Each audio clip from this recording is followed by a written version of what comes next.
Good afternoon students. सब लोग ठीक हैं?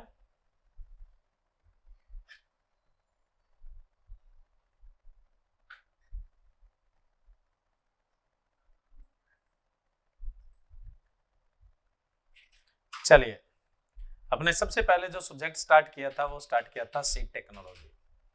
कल के सेशन में हमने कुछ बेसिक इंपॉर्टेंट जो क्वेश्चन थे वो डिस्कस किए थे, और कल जो हमारा डिस्कस हुआ था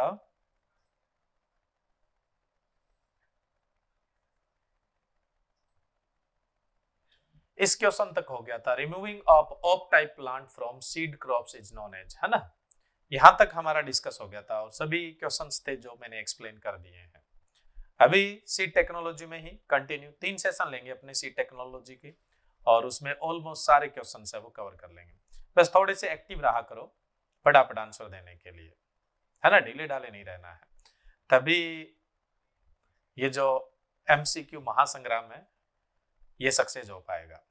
चलिए, सो के जो वीडियो देख रहे हैं वो सो के ना देखें, आराम से बैठ के, है ना, ताकि कुछ आपका नर्वस सिस्टम जो है वो ढंग से काम करे, ब्रेन फंक्शनिंग अच्छी रहे और आप फटाफट उत्तर दें, फटाफट आंसर दें। चलिए, नेक्स्ट अपना क्वेश्चन है,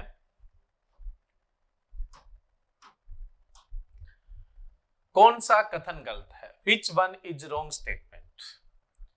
सबसे पहला दिया हुआ है नेशनल सीड रूल 1966 में आया, नेशनल सीड सर्टिफिकेशन स्टैंडर्ड 1971 में आया, 1971 के अंदर आया, सीड कंट्रोल ऑर्डर है ये 1983 में आया, न्यू सीड पॉलिसी 2002 के अंदर आई थी, और सीड एक्सपोर्ट इंपोर्ट पॉलिसी 1989 के अंदर आई थी। तो इसमें एक स्टेटमेंट आपका गलत है, बाकी सारे के सारे स्टेटमेंट है वो अपनी जगह ठीक है।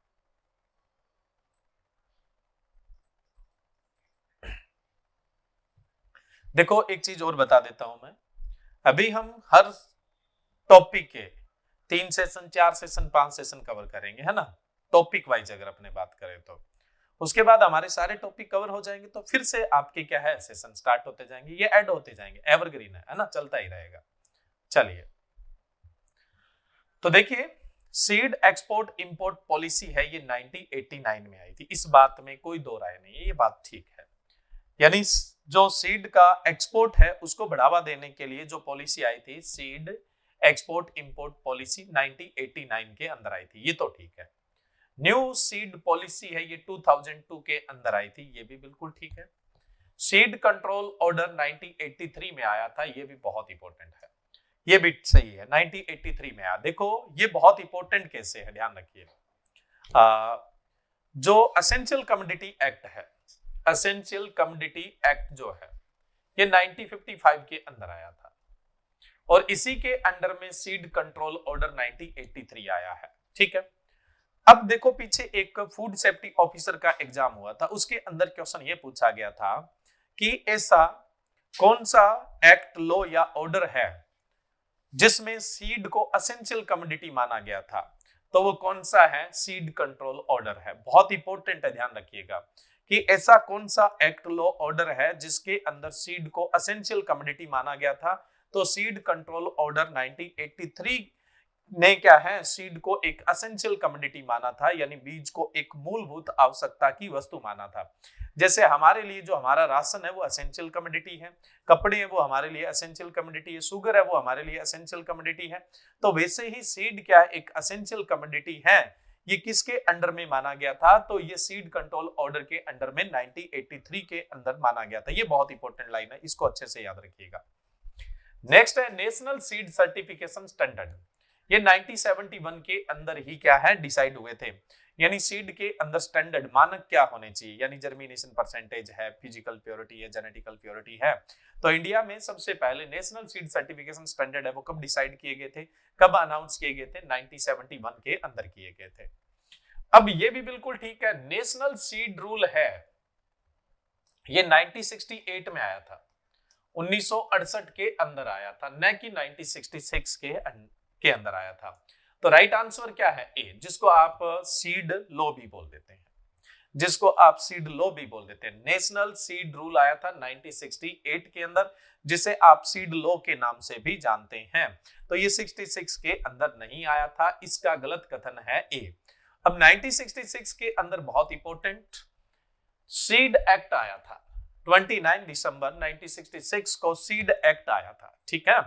सीड एक्ट जो पास हुआ था वो 1966 को हुआ था, और ये जो इन्फोर्समेंट में आया था, मतलब इसको लागू किया गया था, वो 2 अक्टूबर 1969 को किया गया था। सीड एक्ट 1966 के अंदर आया था, और उसके अलावा अगर अपने बात करें ये इन्फोर्समेंट में कब आया, मतलब लागू कब हुआ था, ये 2 अक्टूबर 1969 को लागू हुआ था। अब मैं फटाफट जो इसकी सीड की हिस्ट्री है बता देता हूं, ताकि आपके कोई और कंफ्यूजन हो तो भी दूर हो जाए। नेशनल सीड कॉर्पोरेशन बना था 7 मार्च 1963 को, यानी 7 मार्च 1963 को बना था। नेशनल सीड रूल 1968 के अंदर आया था। नेशनल सीड प्रोग्राम 1975 में आया था। नेशनल सीड सर्टिफिकेशन स्टैंडर्ड 1971 के अंदर बने थे। सीड कंट्रोल ऑर्डर है ये 1983 में हुआ था, और सीड कंट्रोल ऑर्डर है इसके अंदर सीड बिजनेस के लिए लाइसेंसिंग का काम स्टार्ट हुआ था। और उसके अलावा new policy on seed development है, new policy on seed development सितंबर 1988 के अंदर आई थी। और सीड एक्सपोर्ट इंपोर्ट पॉलिसी 1989 में। न्यू सीड पॉलिसी जो है वो 2002 में। नेशनल सीड पॉलिसी है ये भी 2002 के अंदर। Introduction of seed bill, seed bill कब आया था, 2004 में आया था। Cotton seed price control order specially BT cotton के लिए 2015 में आया था, यानी जो बीटी कॉटन है उसका प्राइस बहुत ज्यादा है, उसको कंट्रोल करने के लिए cotton seed price control order है ये 2015 के अंदर आया था। इंस्टीट्यूट से रिलेटेड अगली क्विज के अंदर अपने क्वेश्चंस रहेंगे, जिसमें national seed research and training centre है वो कहां पर है, वाराणसी के अंदर है, यानी उत्तर प्रदेश के अंदर है। इंस्टीट्यूट से रिलेटेड अभी हमने क्वेश्चन इसमें डिस्कस नहीं किया है, पिछली सेशन में भी नहीं किया था, इसमें भी नहीं करने वाले, अगले सेशन के अंदर डिस्कस करेंगे। अगला है फिल इन द ब्लैंक है, is the standard method of the seed moisture estimation, बीज नमी का आंकलन की मानक विधि है। देखो आप सीड मॉइस्चर जब कैलकुलेट करते हैं तो फॉर्मूला क्या यूज करते हैं, W1 minus W2 divided by W1, और मॉइस्चर हमेशा हम किस में कैलकुलेट करते हैं, परसेंटेज में, तो इनटू में लग जाता है 100। ये फॉर्मूला किसका है, सीड मॉइस्चर परसेंटेज का फॉर्मूला है, मॉइस्चर परसेंटेज का फॉर्मूला है। यहां W1 का मतलब होता है वेट या मास ऑफ सीड सैंपल। ये आपने सीड सैंपल लिया जितने भी ग्राम का, फॉर एग्जांपल मान लो कि आपने 200 ग्राम का सीड सैंपल लिया है, ठीक है, तो W1 कितना है 200, तो यहां हमने जहां W1 था वहां 200 लिख लिया। W2 क्या होता है, weight of dry seed sample, जो सीड सैंपल था उसको हमने सुखा लिया, और सुखाने के बाद उसका वजन किया, मान लो कि उसका वजन कितना आया 180 ग्राम इनटू में 100, तो यहाँ पे इसका मॉइस्चर परसेंटेज कितना आ गया 10%। इस तरह से आप मॉइस्चर परसेंटेज है वो कैलकुलेट करते हैं। तो जब यहाँ पे ड्राइंग करते हैं तो ड्राइंग के लिए बेस्ट मेथड कौन सा है, जब आप सुखाते हैं ड्राइंग करते हैं, ड्राइंग के लिए बेस्ट मेथड कौन सा है, बेस्ट मेथड है भाई वो है ओवन ड्राइंग मेथड। कौन सा है, ओवन ड्राई मेथड। सीड के अंदर एस्टिमेशन के लिए, सीड के अंदर मॉइस्चर एस्टिमेशन के लिए जो बेस्ट मेथड है वो कौन सा है, ओवन ड्राइंग है। कौन सा है, ओवन ड्राइंग है, ओवन ड्राइंग मेथड है। अंजलि अभी डलवा देंगे है ना क्लास के जस्ट बाद, ओवन ड्राइंग मेथड है, ठीक है। राइट आंसर क्या है सी। सीड में मॉइस्चर एस्टिमेशन के लिए, नमी का पता लगाने के लिए सुखाने की सबसे बढ़िया विधि कौन सी है, ओवन ड्राई। तो राइट आंसर क्या होगा, सी ऑप्शन है वो आपका राइट होगा। बढ़े नेक्स्ट क्वेश्चन के लिए। अगला क्वेश्चन है जर्मिनेशन परसेंटेज ऑफ अनियन, प्याज का अंकुरण प्रतिशत कितना है।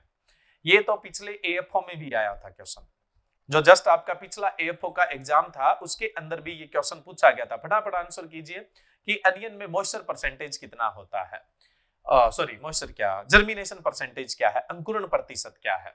ए ऑप्शन है 65%, बी है 70%, सी ऑप्शन है 75%, डी है 80% और ई है 85%।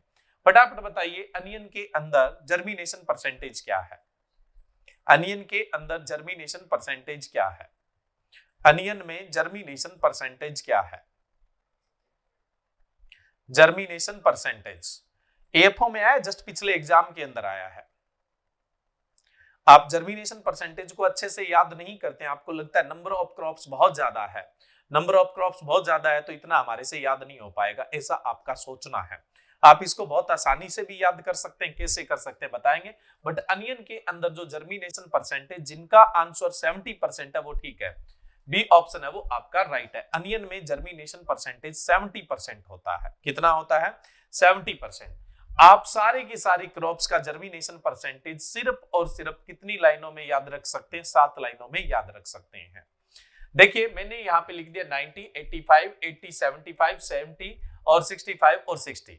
अब हम देख लेते हैं 90% किसका, हाइब्रिड मेज और मेज का है। हाइब्रिड मेज और मेज का है, सबसे ज्यादा जर्मिनेशन परसेंटेज मेज का ही है। जितने भी अपने क्रॉप्स है उनमें सबसे ज्यादा जर्मिनेशन परसेंटेज आपको मेज का ही देखने को मिलता है। कितना? 90%। तो 90% वाले एक साथ। अब देखो किस किस का जर्मिनेशन परसेंटेज 85 है, व्हीट, बार्ले, ग्राम, रैपसीड, मस्टर्ड। तो इनको एक साथ याद कर लो, काम आसान हो जाएगा। एक एक क्यों याद करते हो? अब अपने बात करें 80% जर्मिनेशन। 80% जर्मिनेशन किस किस का है? सोरगम का है, राइस का है, सेसम यानी तिल का है, लिनसीड यानी अलसी का है, बरसीम का है और उसके अलावा लूसन का यानी रिजके का है। तो इनका जर्मिनेशन परसेंटेज कितना है? 80। एक साथ याद कर लीजिए। उसके बाद हम बात करें 75% जर्मिनेशन परसेंटेज किसका है? मिलेट, स्पेशली पियर मिल्ट यानी बाजरा का, अरहर का, मूंग का, मटर का, पी का, काउपी, चौले का। इनका जर्मिनेशन परसेंटेज कितना है? 75%। अब देखते हैं 70% जर्मिनेशन परसेंटेज किसका है? अनियन का पूछा था, अनियन का कितना है? 70% है। अनियन का कितना है? 70% है। देखो इसमें जो पीछे आया हुआ क्वेश्चन है वो भी मैं आप लोगों से डिस्कस करूंगा, भी ये क्वेश्चन इस तरीके से आया हुआ है, ठीक है। तो जैसे मैंने बताया ये एएफओ में पूछा गया क्वेश्चन है। चलिए तो 70% जर्मिनेशन किसका है? बीटी कॉटन का है। जो हाइब्रिड कॉटन और जो अपने देसी लोकल कॉटन है उनका तो 65% है जर्मिनेशन, लेकिन बीटी का कितना है जर्मिनेशन परसेंटेज? 70% है। बीटी का 70 है, 70% है, बाकी जो कॉटन है उनका 65% है, ध्यान रखिएगा। तो बीटी कॉटन, ग्राउंडनट, सनफ्लावर सूरजमुखी, सोयाबीन, टोमेटो टमाटर, अनियन प्याज, अनियन का पूछा था ना, रेडिश मूली, ब्रिंजल, बैंगन और क्लस्टर बीन ग्वार, इनका जो जर्मिनेशन परसेंटेज है वो कितना है? 70% है। अब हम देखें 65% जर्मिनेशन परसेंटेज किसका है? कॉटन का है, जितना भी है, चाहे वो लोकल है चाहे वो हाइब्रिड है, इनका कितना है? 65 है। उड़द जो है, उड़द बीन जिसको बोल देते हो, इसका भी कितना है? 65 है। जो कोल क्रॉप्स है इनका भी ऑलमोस्ट कितना है? 65% है। ओकरा का भी कितना है? 65% जर्मिनेशन परसेंटेज है। सबसे कम जर्मिनेशन परसेंटेज 60। देखो सीड सर्टिफिकेशन स्टैंडर्ड में कम से कम जर्मिनेशन परसेंटेज 60% तो होना ही चाहिए। लोएस्ट जर्मिनेशन परसेंटेज 60% तो होना ही चाहिए, इससे कम तो जर्मिनेशन परसेंटेज होना ही नहीं चाहिए। तो लोएस्ट जर्मिनेशन परसेंटेज आपको किस में देखने को मिलता है? मतलब सबसे कम अंकुरण प्रतिशत किस में देखने को मिलता है? वाटरमेलन यानी तरबूज के अंदर। अदर जो कुकर बीट्स है उनके अंदर भी, सभी कुकर बीट्स में 60%, कैरेट गाजर में भी 60%, चिल्ली मिर्च के अंदर भी 60%। तो लोएस्ट जर्मिनेशन परसेंटेज किस में है? वाटरमेलन में है, कुकर बीट्स में है, कैरेट्स में है, चिल्ली में है। और हाईएस्ट किस में देखने को मिलता है? मेज के अंदर देखने को मिलता है, चाहे वो हाइब्रिड मेज है चाहे वो कंपोजिट मेज है, यानी चाहे संकुल मक्का है चाहे संकर मक्का है। नेक्स्ट अपने बात करें moisture percentage in cotton seed should be. कपास के बीज में नमी प्रतिशत होना चाहिए। कपास का बीज बढ़िया तरीके से भंडारित हो जाए तो उसके लिए नमी प्रतिशत कितना होना चाहिए? फटाफट आंसर कीजिए। ए ऑप्शन है 12%, बी ऑप्शन है 10%, सी ऑप्शन है 9%, डी ऑप्शन है 8% और ई ऑप्शन है 7%। अब आप ये भी ढंग से याद नहीं करते इसलिए क्योंकि हर एक क्रॉप का कौन याद करेगा? ये इतनी कैटेगरी आप याद कर लोगे तो बस यहीं से क्वेश्चन पूछना है। मतलब एक साथ याद करिए ना, आपको आसानी से याद हो जाएगा। आपको अलग अलग याद रखने की जरूरत कहां पे है? अलग अलग याद रखने की जरूरत कहां पे? फटाफट आंसर करिए, इसका क्या आंसर होगा बताइए भी फटाफट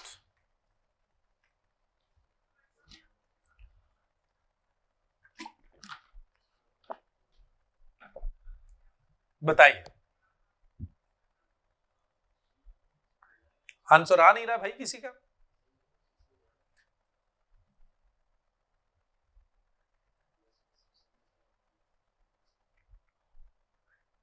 कॉटन का सीड बढ़िया तरीके से स्टोर हो जाए इसके लिए इसका मॉइस्चर परसेंटेज कितना होना चाहिए?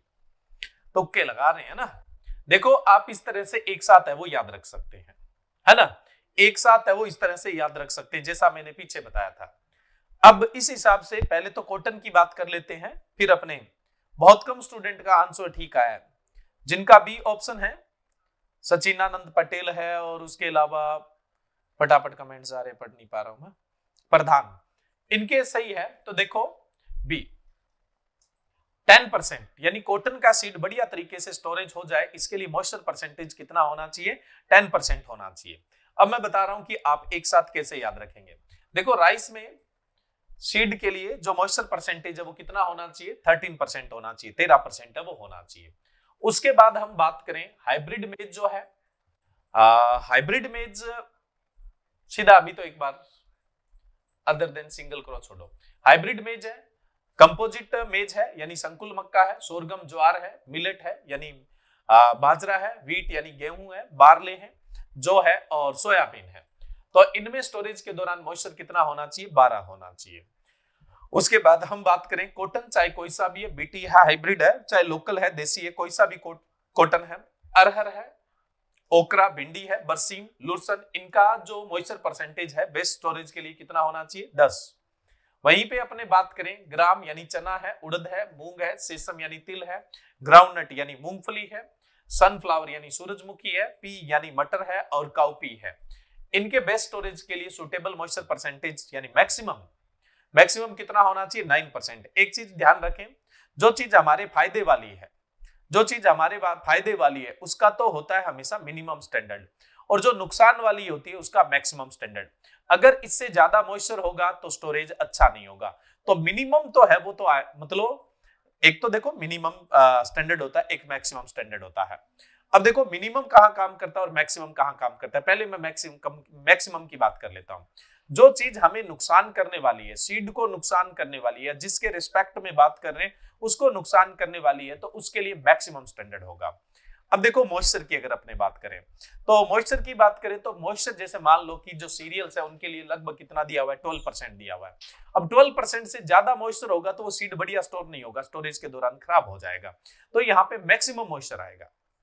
अब ऐसे ही अगर बात होती फिजिकल प्योरिटी की, तो अब मान लो फिजिकल प्योरिटी अगर कम होती है तो नुकसान करेगी, ज्यादा तो जितनी मर्जी हो 100%, तो क्या दिक्कत है।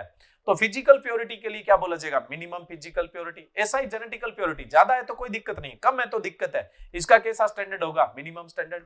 जर्मिनेशन के लिए भी ऐसा होगा, भी जैसे मान लो 70% जर्मिनेशन बोल दिया, इससे कम नहीं होना चाहिए, इससे ज्यादा है तो कोई प्रॉब्लम नहीं है, सर्टिफिकेशन हो जाएगा।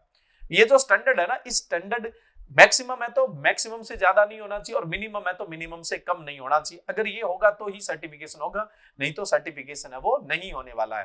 तो मॉइस्चर के लिए मैक्सिमम स्टैंडर्ड होता है, और फिजिकल प्योरिटी के लिए मिनिमम, जेनेटिकल प्योरिटी के लिए मिनिमम। और इससे पहले हमने जर्मिनेशन परसेंटेज पढ़ा था, तो जर्मिनेशन परसेंटेज के लिए भी कैसा स्टैंडर्ड होता है, मिनिमम स्टैंडर्ड है वो होता है।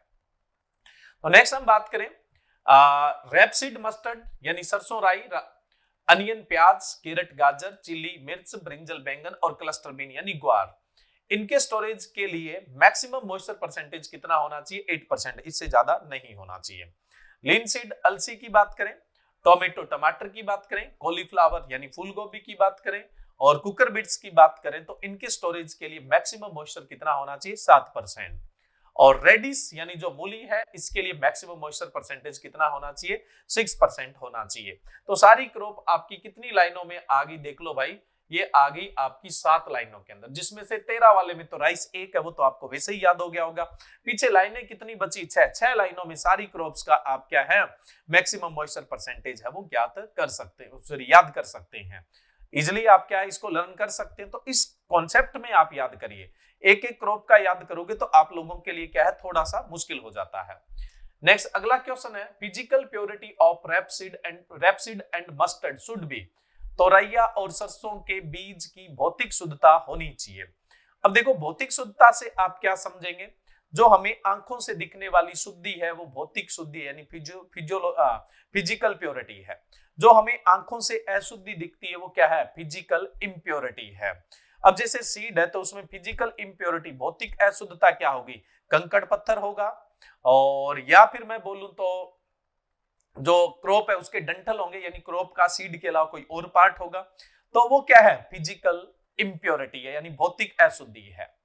एक चीज और ध्यान रखना है, बहुत इंपॉर्टेंट चीज है, जैसे मान लो कि हम व्हीट के किसी वैरायटी का सीड प्रोड्यूस कर रहे हैं, गेहूं की किसी किस्म का बीज पैदा कर रहे हैं, जैसे मान लो कि सोनालिका का बीज पैदा कर रहे हैं।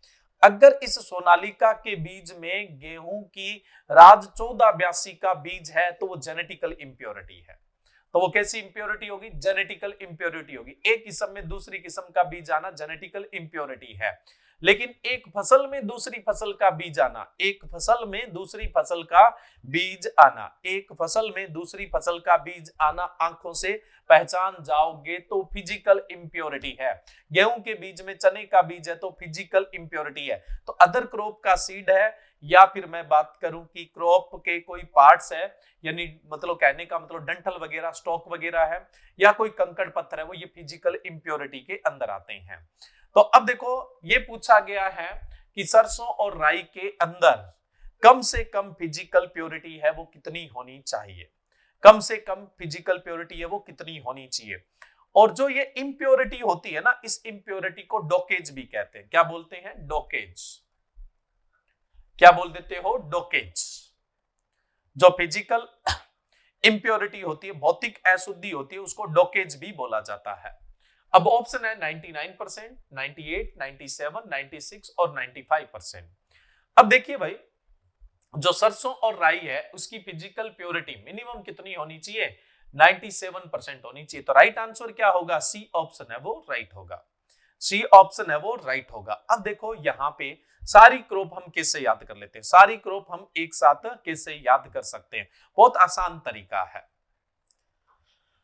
भिंडी के अंदर फिजिकल जो प्योरिटी है वो कम से कम 99% होनी चाहिए, कम से कम 99 होनी चाहिए। इससे ज्यादा अलाउ, सॉरी इससे कम अलाउ नहीं है।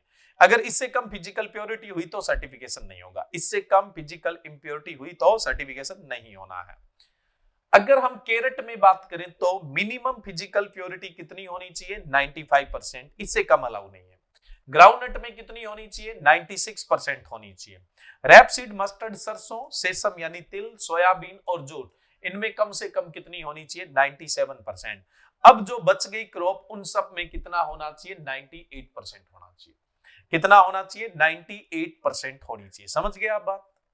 98% है वो होनी चाहिए। 98% जो फिजिकल प्योरिटी है वो होनी चाहिए। अब आपसे सीधा क्वेश्चन पूछ लिया जाए कि सीड के अंदर मिनिमम फिजिकल प्योरिटी कितनी होनी चाहिए, न्यूनतम भौतिक शुद्धता कितनी होनी चाहिए, जो सभी फसलों में वो होनी चाहिए, तो आप उत्तर दोगे 98%।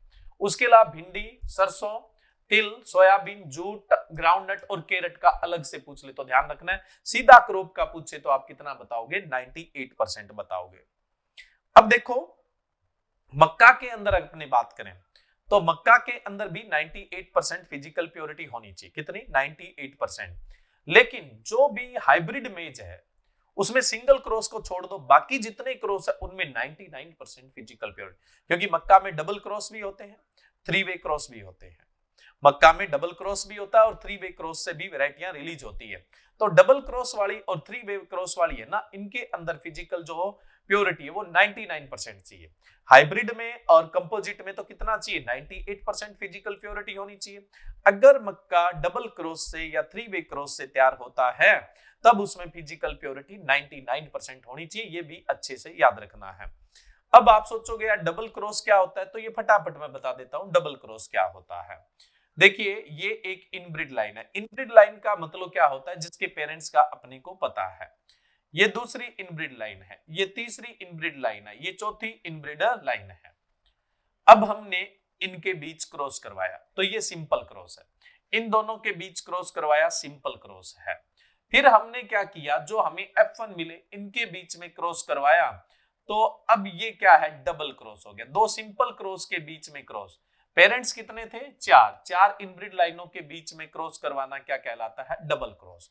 3 वे क्रॉस क्या होता है? एक इनब्रिड लाइन, दूसरी भी इनब्रिड लाइन, इनके बीच क्रॉस करवाया वो सिंपल क्रॉस, और इसका फिर तीसरी इनब्रिड लाइन के साथ क्रॉस करवा दिया, यानी 3 पेरेंट्स इन्वॉल्व हुए, तो ये 3 वे क्रॉस है। और इन दोनों क्रॉस से अगर मेज की कोई भी वैरायटी तैयार की जाती है तो उसकी फिजिकल प्योरिटी मिनिमम 99% है वो होनी चाहिए। और आपको कोई क्रॉप न दे और सीधा पूछ ले कि फिजिकल प्योरिटी कितनी होनी चाहिए, तो आप कितनी बोलोगे? 98 है वो बोलोगे। नेक्स्ट अपने बात करें genetical purity of hybrid seed should be, मतलब जो हाइब्रिड सीड है उसकी जेनेटिकल प्योरिटी कम से कम कितनी होनी चाहिए? Genetical purity of hybrid seed should be, जो मतलब संकर बीज है उसकी जो जेनेटिकल प्योरिटी है वो कम से कम कितनी होनी चाहिए? जेनेटिकल प्योरिटी कम से कम कितनी होनी चाहिए? ए ऑप्शन है 95%, बी ऑप्शन है 96%, सी ऑप्शन है 97%, डी ऑप्शन है 98% और ई ऑप्शन है 99 से 99.5%। बताइए भी, जो हाइब्रिड सीड है उसके लिए कम से कम जेनेटिकल प्योरिटी कितनी होनी चाहिए?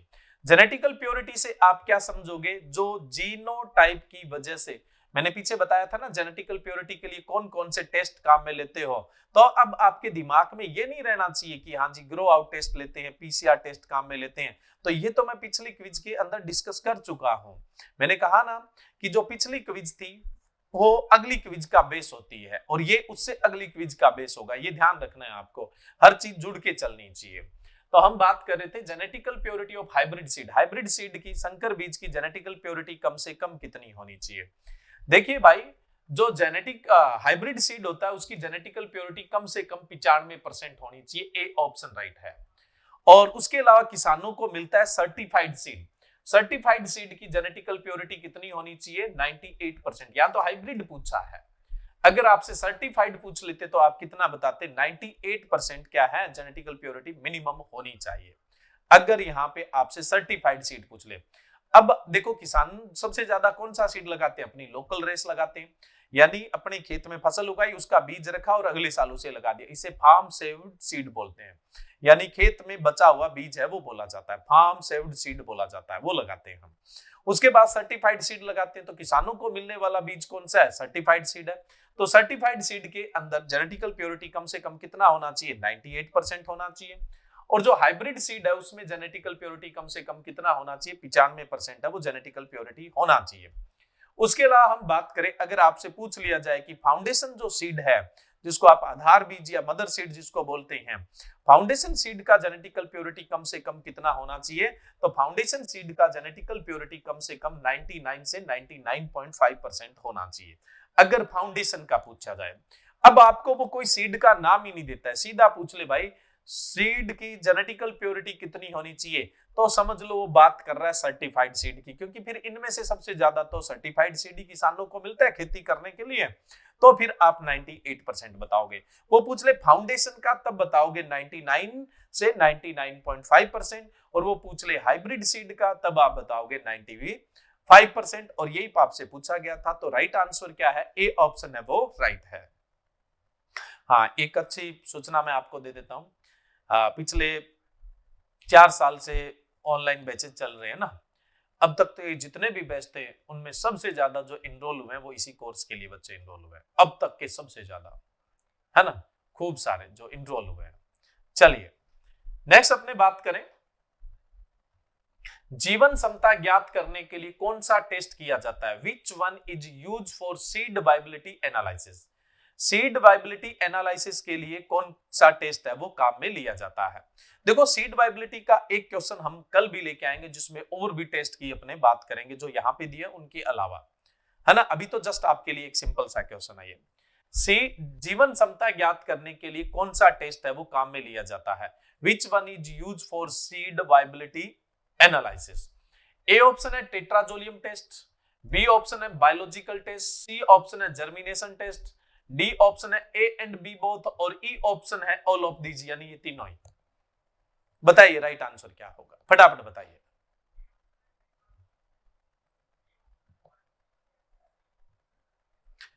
देखो, टेस्ट तो बहुत सारे काम में लिए जाते हैं, जैसा मैंने आपको पीछे बताया था, ग्रोडेक्स टेस्ट भी काम में लेते हैं, पोटेशियम परमैंगनेट टेस्ट भी काम में लेते हैं, उसके अलावा इंडिगो कार्बिन टेस्ट भी काम में लेते हैं, उसके अलावा एक्सरे जो है वो टेस्ट भी काम में लिया जाता है, थर्मोफोटोग्राफी का भी टेस्ट है वो काम में लिया जाता है, कटआउट टेस्ट भी काम में लिया जाता है। ऐसे करके बहुत सारे वायबिलिटी को जांचने के लिए टेस्ट काम में लिए जाते हैं, उसकी बात तो अपने कल करेंगे।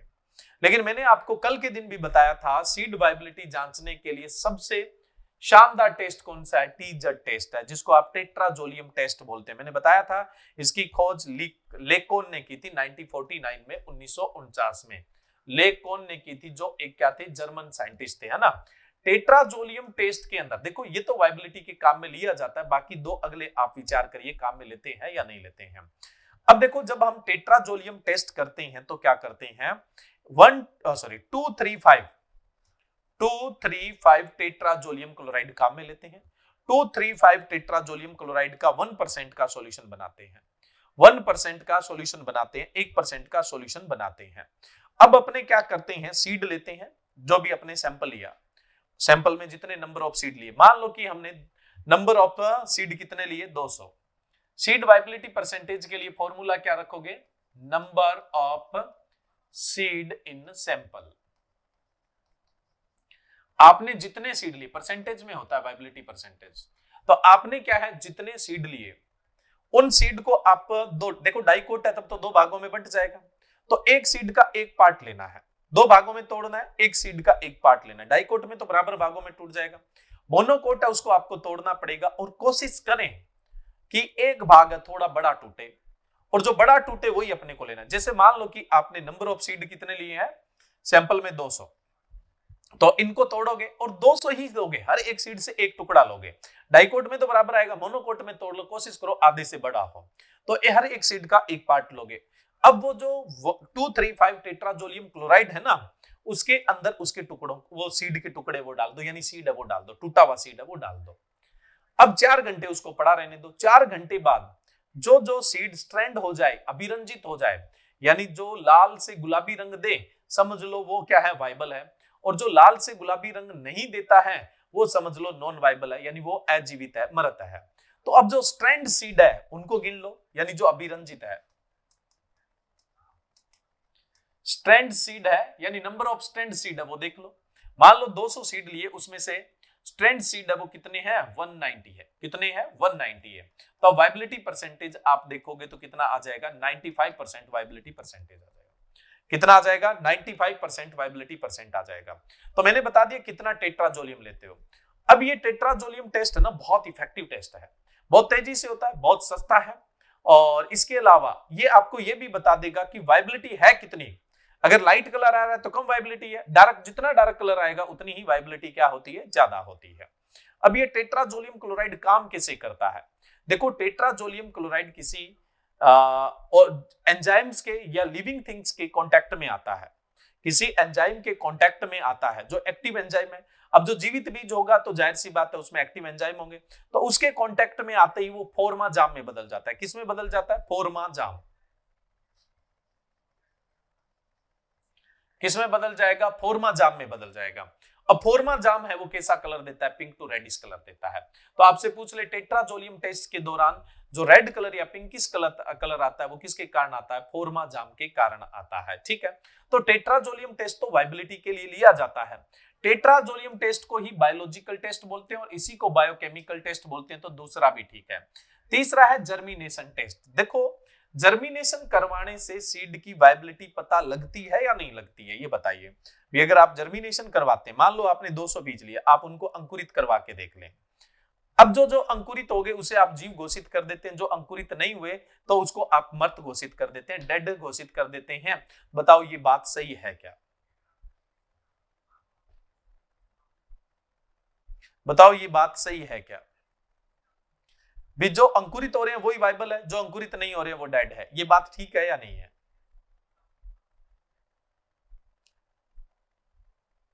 डोरमेंसी भी कोई चीज है भाई, सही कैसे है।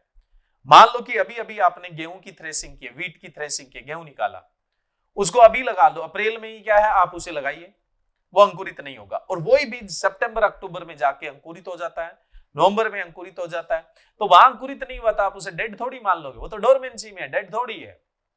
तो जो जर्मिनेशन टेस्ट है वो कभी भी वाइबिलिटी पता नहीं लगाता। इस बात में तो कोई डाउट नहीं है कि जो जर्मिनेट हो गया वो तो वाइबल है, लेकिन ये सत्य नहीं है ना कि जो जर्मिनेट नहीं हुआ वो डेड है। वो डोरमेंसी में भी हो सकता है, वो डोरमेंसी में भी हो सकता है।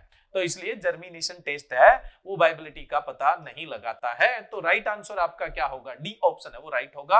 ए and B both are rights, A and B both are rights, दोनों ही सही है, डी ऑप्शन ही आपका सही है। डी ऑप्शन ही आपका सही है। तो मुझे यहाँ पे टेट्राजोलियम टेस्ट को थोड़ा सा ज्यादा एक्सप्लेन करना था, इसलिए मैंने अभी आपको दूसरे टेस्ट के बारे में नहीं बताया, वो अपने नेक्स्ट सेशन के अंदर डिस्कस करेंगे। सीड का जो प्रोबेबल क्वेश्चन है वो कोई सा नहीं छोड़ेंगे, आप निश्चित रहिए उसके लिए। चलिए, प्रमाणित बीज के टेग का रंग होता है, tag colour of certified seed is. जो सर्टिफाइड सीड होता है उसके टेग का कलर कैसा होता है? जो सर्टिफाइड सीड होता है उसके टेग का कलर कैसा होता है?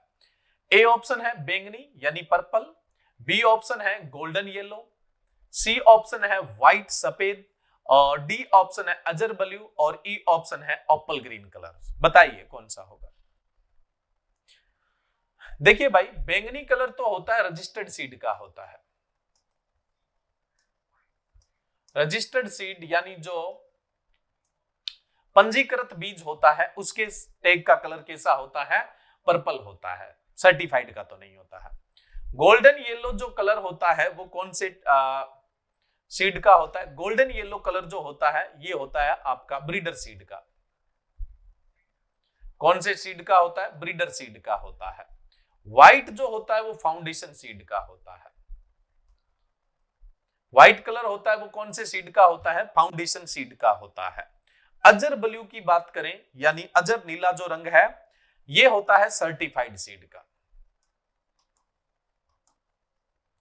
सर्टिफाइड सीड का होता है।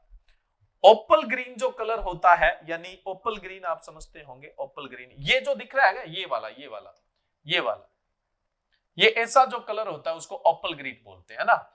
ये ट्रूथफुल लेवल सीड का होता है। किसका होता है? ट्रूथफुल लेवल सीड का, TFL यानी ट्रूथफुल लेवल सीड का होता है। ट्रूथफुल लेवल सीड का जो टैग होता है वो ओपल ग्रीन कलर का होता है। रजिस्टर्ड जो सीड होता है उसके टैग का साइज होता है 15 into 7.5 सेंटीमीटर। औरों का मैं बता रहा हूं, आप बता दो ओपल ग्रीन जो टैग है यानी कहने का मतलब ट्रूथफुल लेवल सीड है उसके टैग का साइज क्या होता है? ट्रूथफुल लेवल जो सीड है उसके टैग का साइज क्या होता है ये बताइए आप।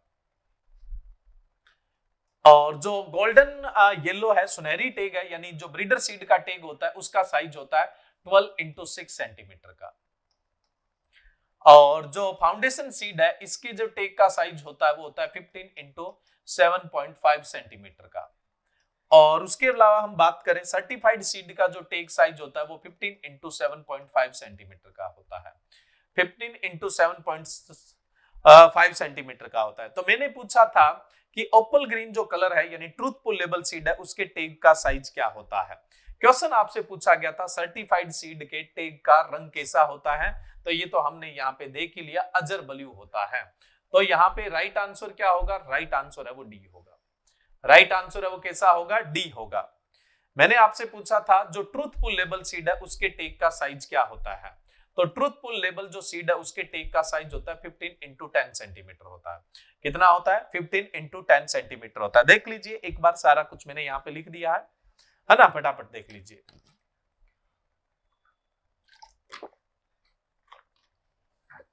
हो गया भाई। चलिए नेक्स्ट अपनी बात करें अगले क्वेश्चन के लिए।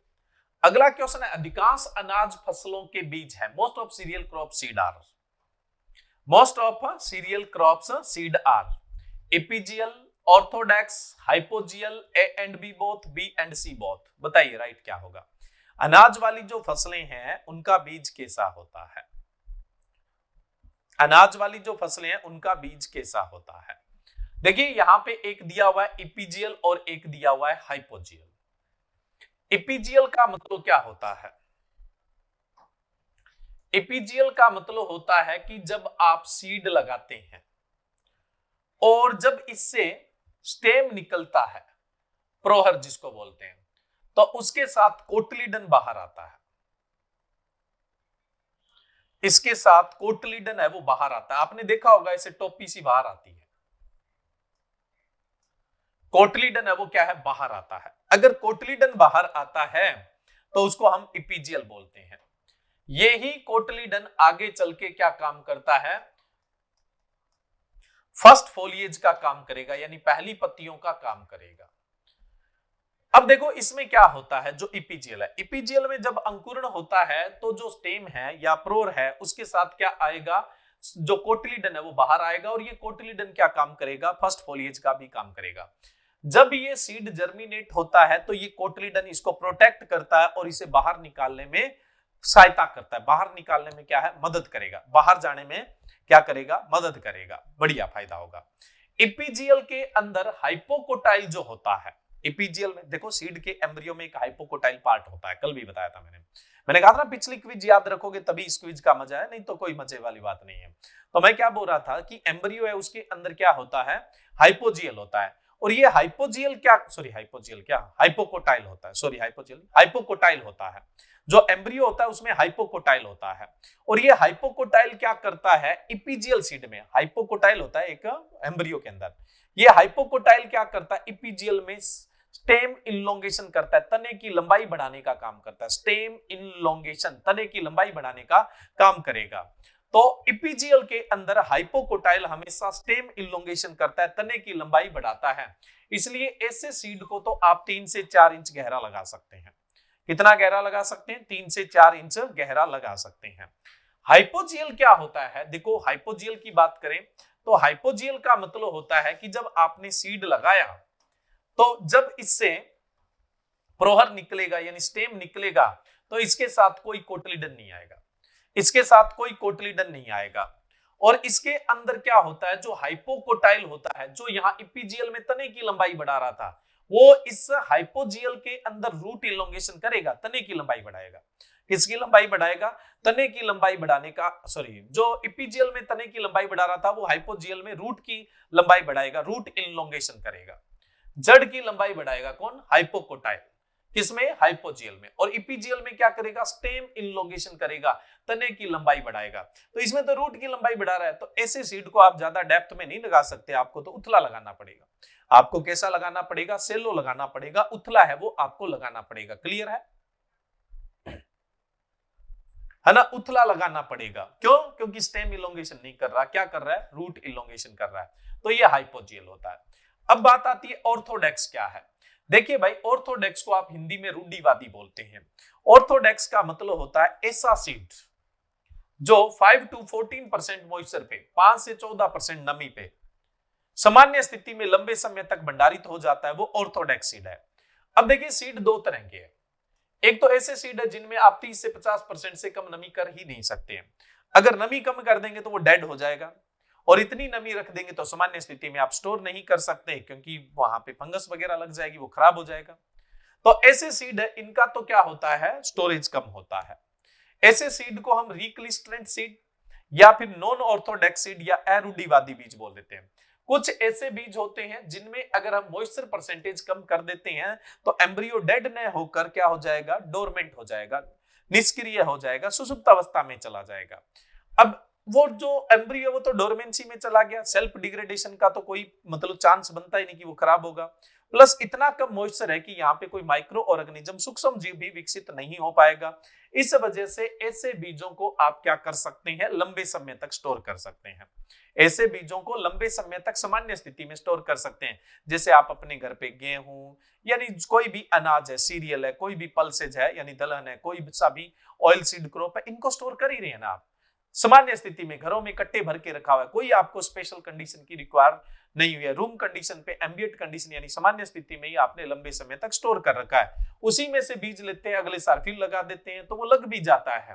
तो ऐसे सीड जिनको कम मॉइस्चर पे आप लंबे समय तक स्टोर कर सकते हैं, वो सीड कौन सा होता है, ऑर्थोडॉक्स सीड होता है।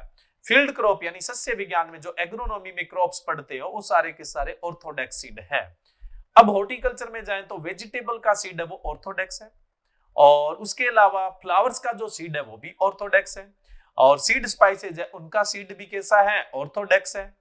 फ्रूट के सारे जो सीड है वो नॉन ऑर्थोडॉक्स है यानी रिक्लिस्ट्रेंट है। फ्रूट के जो सीड है वो नॉन ऑर्थोडॉक्स यानी रिक्लिस्ट्रेंट सीड है। फ्रूट में ग्वावा का सीड ऑर्थोडॉक्स है, ग्वावा का सीड कैसा है, ऑर्थोडॉक्स। और जो भी ड्राई फ्रूट है जिनको आप मेवे बोलते हैं, वॉलनट, आलमंड वगैरह, तो इनके भी कैसे हैं, ऑर्थोडॉक्स। ग्वावा और ड्राई फ्रूट, उसके अलावा कोई सा भी फ्रूट आ जाए तो आप बोल देना कि नॉन ऑर्थोडॉक्स सीड है। कैसा है, रिक्लिस्ट्रेंट सीड, जिसे आप सामान्य स्थिति पे लंबे समय तक भंडारित नहीं कर सकते। अगर आप इसका स्टोर चाहते हैं तो आप फ्रिज स्टोरेज में जा सकते हैं या क्रायो प्रिजर्वेशन में जा सकते हैं। या तो फ्रिज स्टोरेज में जाओगे या फिर किस में जा सकते हो, क्रायो प्रिजर्वेशन के अंदर जा सकते हो, आपके पास ये ऑप्शन है। अब देखो एक चीज ध्यान रखें, इसने कहा है कि अधिकांश अनाज, मोस्ट ऑफ सीरियल कैसे हैं, मोनोकोट। मोनोकोट में एंडोस्पर्म होता है, कल बताया था, मोनोकोट में एंडोस्पर्म होता है, कोटिलिडन तो होता ही नहीं। कल बताया था ना मैंने आपको, जो मोनोकोट होते हैं उनके अंदर तो क्या होता है, एंडोस्पर्म होता है, कोटिलिडन होता ही नहीं है। तो इपीजीएल का तो सवाल ही पैदा नहीं होगा, कोटिलिडन है ही नहीं इनके पास। तो सीरियल्स है वो कैसे होते हैं, हाइपोजियल्स है। मोनोकोट सारे के सारे ही कैसे सीड होते हैं, हाइपोजियल। चाहे वो ग्रेमिनी फैमिली है, ग्रेमिनी में आपका सीरियल आ जाता है, ग्रासेज आ जाती है, सुगर केन आ जाता है, बेम्बू आ जाता है, चाहे म्यूजेसी का बनाना है, चाहे एरिकेसी के कितने भी पाम है, चाहे वो मैं बात करूं तो डेट पाम है, चाहे वो कोकोनट है, चाहे ऑयल पाम है, चाहे आप ऑर्नामेंटली लगाते हैं तो वो भी कैसे हैं, मोनोकोट है। उसके अलावा मैं बात करूं तो जैसे प्याज और लहसुन यानी जो एलियेसी फैमिली है वो भी मोनोकोट है। उसके अलावा मैं बात करूं तो जो लिलियेसी है वो भी कैसी है, मोनोकोट फैमिली है। उसके अलावा ब्रोमोलियेसी जिसमें अनानास आता है वो भी मोनोकोट है। एनोनियेसी जिसमें वो सीताफल, रामफल, लक्ष्मण फल आते हैं ये भी मोनोकोट है जितनी। और उसके अलावा जो साइप्रस है, साइप्रेसी जो फैमिली जिसमें मोथा आता है, मोथा घास नहीं है, सेज है ना, जिसका तना ट्राइएंगल होता है, तना कैसा होता है, ट्राइएंगल होता है। तो साइप्रेसी भी कैसी है, मोनोकोट। तो मोनोकोट में पक्का जर्मिनेशन कौन सा होता है, हाइपोजियल। निश्चित है मोनोकोट में हाइपोजियल होगा, इपीजियल हो ही नहीं सकता है क्योंकि कोटिलिडन है ही नहीं। तो एक तो हाइपोजियल राइट है। दूसरा मैंने ये तो क्लियर कर ही दिया, फील्ड क्रॉप सारी की सारी कैसी है, ऑर्थोडॉक्स सीड वाली है। तो कौन सा होगा, ऑर्थोडॉक्स। तो राइट क्या होगा, बी एंड सी होगा। कौन सा होगा, बी एंड सी होगा। राइट आंसर आपका ई होगा। फटाफट इपीजियल के एग्जांपल बता देता हूं। कोई मोनोकोट इपीजियल हो ही नहीं सकता है। जितने भी खरीफ के लेग्यूम है वो कैसे होते हैं, इपीजियल, सिर्फ एक को छोड़ के, पिजन पी। तो पिजन पी फिर कैसा होता है, अरहर कैसा होता है, हाइपोजियल। खरीफ के जितने लेग्यूम है वो सब के सब इपीजियल है, लेकिन पिजन पी खरीफ का होते हुए भी कैसा है, हाइपोजियल है। अब मैंने लेग्यूम बोला है तो इसमें आपका ग्राउंडनट भी आ जाएगा, सोयाबीन भी आ जाएगा, ठीक है। उसके अलावा कॉटन इपीजियल है, सनफ्लावर इपीजियल है, और जो मस्टर्ड है वो भी कैसा, इपीजियल है। कुकर बीट्स है वो भी कैसे हैं, इपीजियल है। और इसके अलावा मैं बात करूं नीम है वो भी कैसा है, इपीजियल है। अब उसके अलावा मैं बात करूं हाइपोजियल, रबी के जितने भी लेग्यूम है वो सारे के सारे हाइपोजियल है। रबी के जितने भी लेग्यूम है वो सारे के सारे हाइपोजियल है, सिर्फ फ्रेंच बीन, राजमा को छोड़ के। राजमा रबी का होते हुए भी कैसा है, इपीजियल है। कैसा है, इपीजियल। बाकी सारे मोनोकोट इपीजियल है, इस बात में कोई डाउट नहीं है। और इस क्वेश्चन का राइट आंसर क्या होगा, ई ऑप्शन है वो आपका राइट है। नेक्स्ट अगले क्वेश्चन में चलें। Seed sample should be taken in seed germination test according to ISTA, international seed testing association. ISTA का मतलब है इंटरनेशनल सीड टेस्टिंग एसोसिएशन। ये है आपका जूरिक, स्विट्जरलैंड के अंदर। और ये कहता है कि जब इंटरनेशनल लेवल पे ट्रेड होए, अंतरराष्ट्रीय स्तर पर क्या है, ट्रेड किया जाए, तो जर्मिनेशन परसेंटेज निकालने के लिए हमें सैंपल के अंदर नंबर ऑफ सीड यानी बीजों की संख्या है वो कितनी रखनी चाहिए। तो देखिए, ए ऑप्शन है 100, बी ऑप्शन है 200, सी ऑप्शन है 300, डी ऑप्शन है 400 और ई ऑप्शन है 500। तो नंबर ऑफ सीड कितने रखने चाहिए ISTA के अकॉर्डिंग, यानी जब इंटरनेशनल लेवल पे बीजों का ट्रेड होता है उस दौरान जर्मिनेशन परसेंटेज निकालने के लिए नंबर ऑफ सीड कितने होने चाहिए, यानी बीजों की संख्या कितनी होनी चाहिए। नेशनल सीड कॉर्पोरेशन कहता है कि जर्मिनेशन परसेंटेज के लिए 200 बीज बहुत है। स्टेट सीड कॉर्पोरेशन कहता है कि जर्मिनेशन परसेंटेज निकालने के लिए 200 सीड ठीक है। International seed testing association Zurich, Switzerland कहता है कि 400 सीड लेने हैं आपको। कितने सीड लेने हैं, 400 सीड है वो लेने हैं, ठीक है स्टूडेंट। तो राइट आंसर क्या होगा, यहाँ पे 400 है वो आपका राइट ऑप्शन है। क्लियर है स्टूडेंट। बढ़े नेक्स्ट क्वेश्चन के लिए। अगला क्वेश्चन है which one is wrong statement, इनमें से कौन सा कथन गलत है।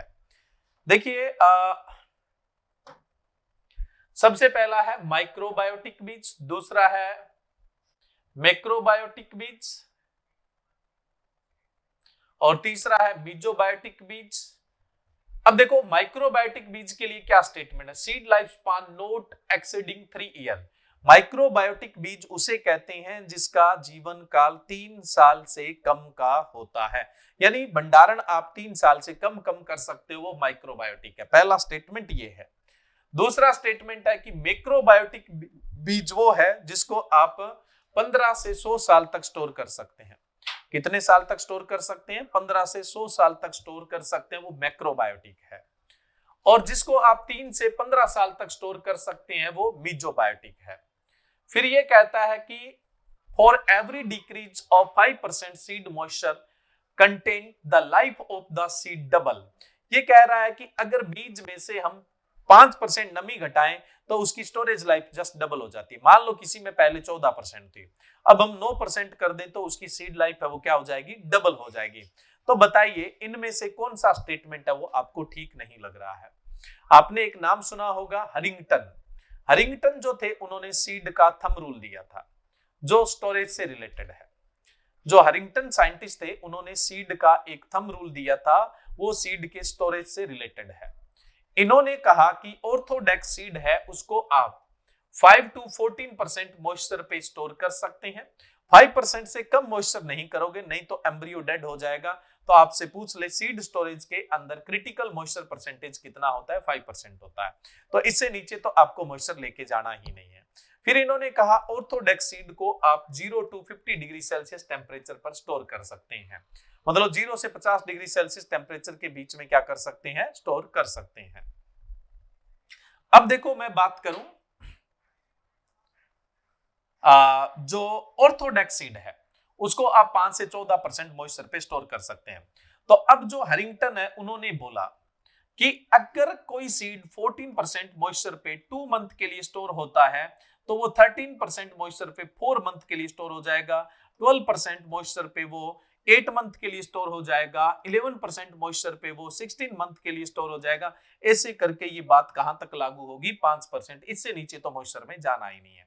यानी हॉरिंगटन ने अपने थंब रूल में ये बोला कि अगर मॉइस्चर 1% कम होता है तो फिर सीड की स्टोरेज लाइफ डबल होती है, न कि 5%। तो डी ऑप्शन है वो आपका रॉन्ग है। तो यहाँ पे डी जो है वो गलत स्टेटमेंट है।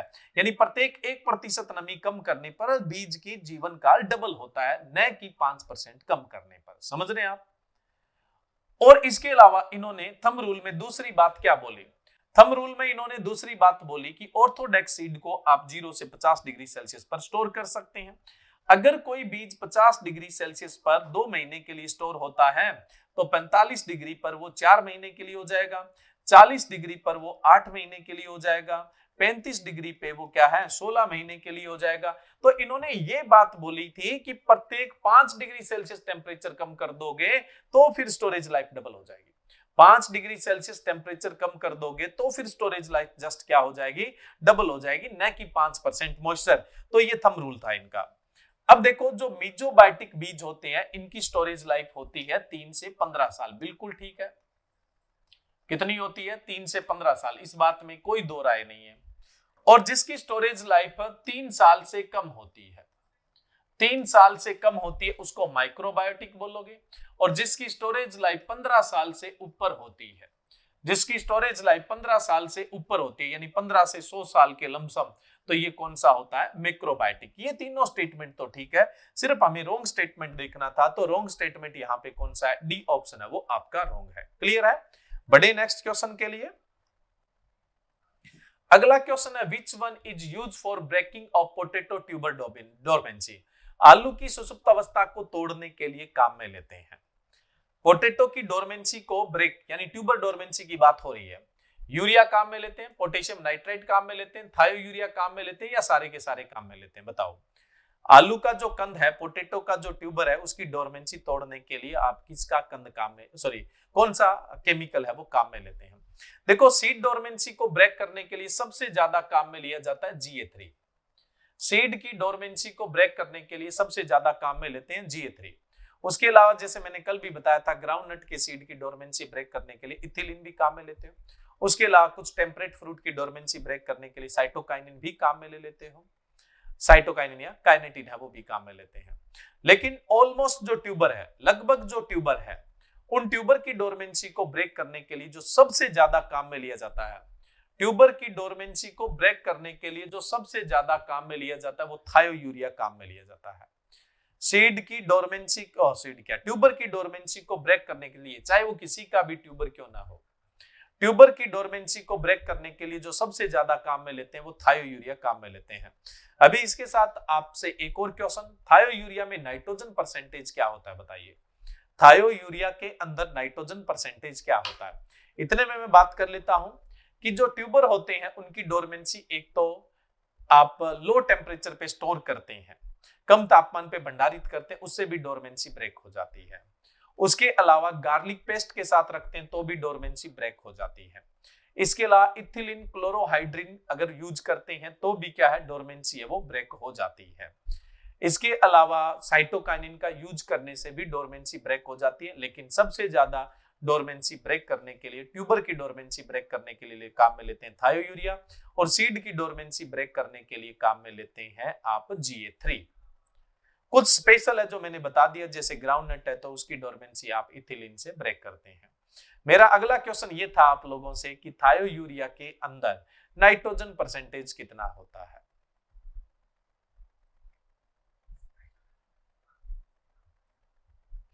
डोरमेंसी ब्रेक करने के लिए तो 4% थायोयूरिया काम में लेते हैं। डोरमेंसी ब्रेक करने के लिए 4% थायोयूरिया काम में लेते हैं। और थायोयूरिया के अंदर जो नाइट्रोजन परसेंटेज होता है वो 36.8% होता है। कितना होता है? 36.8% होता है। 36.8% होता है। और ट्यूबर की डोरमेंसी ब्रेक करने के लिए थायोयूरिया कितना काम में लेते हैं? थायोयूरिया 4% है वो काम में लेते हैं। थायोयूरिया 4% है वो काम में लिया जाता है। ठीक है, चलिए नेक्स्ट अगला क्वेश्चन है, from which seed foundation seed is produce. आधार बीज का उत्पादन किस बीज से होता है? ये तो बहुत आसान क्वेश्चन है, ये नहीं करोगे तो फिर कौन सा करोगे। ए ऑप्शन है ब्रीडर सीड, बी ऑप्शन है न्यूक्लियस सीड, सी ऑप्शन है सर्टिफाइड सीड, और डी ऑप्शन है रजिस्टर्ड सीड। ब्रीडर बोले तो प्रजनक, न्यूक्लियस बोले तो मूल केंद्रक, सर्टिफाइड बोले तो प्रमाणित, रजिस्टर्ड बोले तो पंजीकृत। देखो सभी सीड का जो पेरेंट सीड कहलाता है वो न्यूक्लियस सीड है। सभी सीड का पेरेंट सीड कहलाता है वो कौन सा है? न्यूक्लियस सीड है। न्यूक्लियस सीड के लगाने से बनता है ब्रीडर सीड, ब्रीडर सीड के लगाने से बनता है फाउंडेशन सीड। देखो जो न्यूक्लियस सीड है वो प्लांट ब्रीडर की देखरेख में तैयार होता है, ब्रीडर सीड भी प्लांट ब्रीडर की देखरेख में ही तैयार होता है। सबसे पहला जो सीड है वो न्यूक्लियस सीड है, ये किसी की जनरेशन नहीं है, ये सबका बाप यानी सबका जनक पेरेंट सीड है। उसके बाद पहली जनरेशन कौन सी है? ब्रीडर सीड है, जो ब्रीडर ही देखता है। न्यूक्लियस सीड का मल्टीप्लेक्शन ही ब्रीडर सीड है। न्यूक्लियस सीड का मल्टीप्लेक्शन ही क्या है? ब्रीडर सीड है। ठीक है, और ये प्लांट ब्रीडर की देखरेख में ही होता है। अब ब्रीडर सीड के बाद ब्रीडर सीड लगाने से तैयार होता है फाउंडेशन सीड, और इसे तैयार करता है फाउंडेशन स्टाफ। अब देखो न्यूक्लियस सीड हमेशा ही कहां पर तैयार होता है? एक्सपेरिमेंट फील्ड पे तैयार होता है। ब्रीडर सीड हमेशा ही कहां तैयार होता है? इंस्टीट्यूट जो होते हैं, state agriculture university, central agriculture university है ना, उसके अलावा रिसर्च इंस्टीट्यूट है या स्टेट फार्म प्रोडक्शन है, तो वहां पर क्या है, स्टेट जो फार्म्स है उनके अंदर ब्रीडर सीड है वो प्रोड्यूस किया जाता है, फार्मर के खेत पे प्रोड्यूस नहीं किया जाता है। अब जो फाउंडेशन सीड है, कल क्वेश्चन आएगा उसके अंदर पूरी डिटेल बात करेंगे। फाउंडेशन सीड है ये प्रोड्यूस करता है फाउंडेशन स्टाफ, और किसके खेत पे होता है? फार्मर फील्ड पे तैयार होता है। अब फार्मर फील्ड पे तैयार होने वाला है जो सबसे पहला सीड है वो फाउंडेशन सीड है। फाउंडेशन सीड को इसीलिए मदर सीड बोलते हैं। क्या बोलते हैं? मदर सीड बोलते हैं। यानी फार्मर को बांटने के लिए जो मल्टीप्लेक्शन स्टार्ट होता है वो फाउंडेशन सीड से होता है। न्यूक्लियस सीड का मल्टीप्लेक्शन ब्रीडर सीड कहलाता है, जो कंपनियों वगैरह को या फिर आगे मल्टीप्लेक्शन के काम में लेना है वो ब्रीडर सीड है। तो फार्मर फील्ड पे फाउंडेशन सीड तैयार होता है, ये मदर सीड है। पेरेंट सीड कौन सा है? न्यूक्लियस सीड है। और मदर सीड कौन सा होता है? Foundation seed. इंडिया में फाउंडेशन सीड के बाद सर्टिफाइड सीड तैयार होता है, ये प्रोडक्शन डिपार्टमेंट वाले करते हैं, प्रोडक्शन स्टाफ करता है, ये भी फार्मर फील्ड पे होता है। कल की क्विज में अपने डिस्कस करेंगे इसे। अब देखिए कि जो जनरेशन है वो कितनी है? 3 है। यहाँ ब्रीडर सीड है, फाउंडेशन सीड है और सर्टिफाइड सीड है। और पेरेंट सीड कौन सा है? न्यूक्लियस सीड है। क्वेश्चन ये पूछा गया था कि फाउंडेशन सीड किससे तैयार होता है, तो फाउंडेशन सीड का जो पेरेंट्स होता है वो कौन सा होता है? Breeder seed. तो राइट आंसर क्या होगा? ए ऑप्शन है वो आपका राइट होगा। अगर हम बात करें कुछ वेस्टर्न कंट्रीज की, तो वहां सबसे पहले न्यूक्लियस, उसके बाद कौन सा ब्रीडर सीड, और उसके बाद कौन सा तैयार होता है फाउंडेशन सीड, और फाउंडेशन सीड के बाद कौन सा तैयार होता है रजिस्टर्ड सीड, और रजिस्टर्ड सीड के बाद कौन सा तैयार होता है सर्टिफाइड सीड है वो तैयार होता है। यानी सर्टिफाइड सीड है वो किससे तैयार होगा रजिस्टर्ड सीड से, रजिस्टर्ड किससे होगा फाउंडेशन से, और फाउंडेशन किससे होगा ब्रीडर से, और ब्रीडर सीड किससे तैयार होगा न्यूक्लियस सीड से। और सबसे पहला सीड कौन सा होगा न्यूक्लियस सीड, सबका पेरेंट्स कौन सा होगा न्यूक्लियस सीड है वो होगा। तो इस क्वेश्चन का राइट आंसर तो बहुत आसान है, कौन सा है ए ऑप्शन है वो आपका राइट है। अब बाकी क्वेश्चन तो अपने करेंगे डिस्कस कल, है ना। आज के लिए इतना ही। क्विज में आनंद तो आ रहा है आपको?